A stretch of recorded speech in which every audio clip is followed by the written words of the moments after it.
ನಮಸ್ತೆ ಟಿವಿ20 ಕನ್ನಡ ವಾಹಿನಿಗೆ ಸ್ವಾಗತ.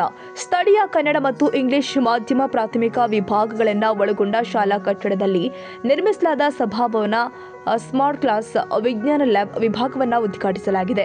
Boss India foundation head CSR Sakina Bakkera ಉದ್ಘಾಟಿಸಿ ಮಾತನಾಡಿದರು. ಜಿಲ್ಲೆಯ ಅತಿ ಹಳೆಯ ಪ್ರಾಥಮಿಕ ಶಾಲೆಗಳಲ್ಲಿ ಒಂದಾದ ಈ ವಿದ್ಯಾಸಂಸ್ಥೆಯಲ್ಲಿ ಹಲವಾರು ಮಂದಿ ವಿದ್ಯಾರ್ಜನೆಗೈದು ಉನ್ನತ ಸ್ಥಾನದಲ್ಲಿ ಜೀವನ ಸಾಗಿಸ್ತಾ ಇದ್ದಾರೆ. ಈ ವಿದ್ಯಾಸಂಸ್ಥೆ ಪಠ್ಯೇತರ ಚಟುವಟಿಕೆಯಲ್ಲಿ ಜಿಲ್ಲೆ ರಾಜ್ಯವನ್ನ ಪ್ರತಿನಿಧಿಸಿದೆ ಎಂದಿದ್ದಾರೆ. ಸಾವಿರಾರು ವಿದ್ಯಾರ್ಥಿಗಳ ಕಲಿಕೆಗೆ ಪೂರಕವಾಗಿ ನಿರ್ಮಿಸಲ್ಪಟ್ಟ ಹೊಸ ಸಭಾಭವನ ಸ್ಮಾರ್ಟ್ ಕ್ಲಾಸ್ ವಿಜ್ಞಾನ ಲ್ಯಾಬ್ ತರಗತಿಗಳು ಇದು ಅತ್ಯಂತ ಅತ್ಯವಶ್ಯಕ. ಶಿಕ್ಷಕರು ವಿದ್ಯಾರ್ಥಿಗಳು ಇದರ ಸದುಪಯೋಗ ಮಾಡಿಕೊಳ್ಳಿ, ಮುಂದಿನ ಪೀಳಿಗೆಗೆ ಇವು ಪ್ರೇರಣೆ ನೀಡಲಿ ಎಂದಿದ್ದಾರೆ. ಇನ್ನು ಅಧ್ಯಕ್ಷತೆ ವಹಿಸಿದ ತಹಸೀಲ್ದಾರ್ MV ಗುಂಡಪ್ಪಗೋಳ ಮಾತನಾಡಿ, ಇಂದು ಮಕ್ಕಳ ಪ್ರತಿಭೆ ವಿಶಿಷ್ಟವಾಗಿ ಅರಳಬೇಕಾದರೆ ಸ್ಮಾರ್ಟ್ ತರಗತಿಗಳು ಅವಶ್ಯಕ. ಇದರಿಂದ ಮಕ್ಕಳು ಕ್ರಿಯಾಶೀಲವಾಗಿ ಸರ್ವಾಂಗೀಣ ಬೆಳವಣಿಗೆಗೆ ಸಹಕಾರಿಯಾಗಲಿ ಎಂದಿದ್ದಾರೆ.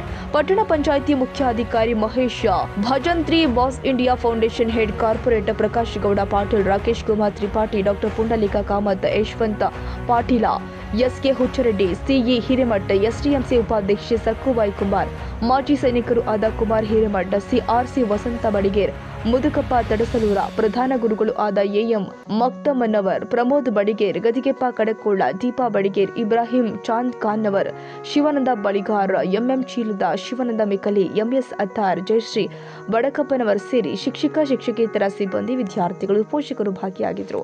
ಬ್ಯೂರೋ ರಿಪೋರ್ಟ್ ವೀರೇಶ್ ಬಣಚಿನ ಮರಡಿಮಠ್, ಟಿವಿ20 ಕನ್ನಡ ನ್ಯೂಸ್.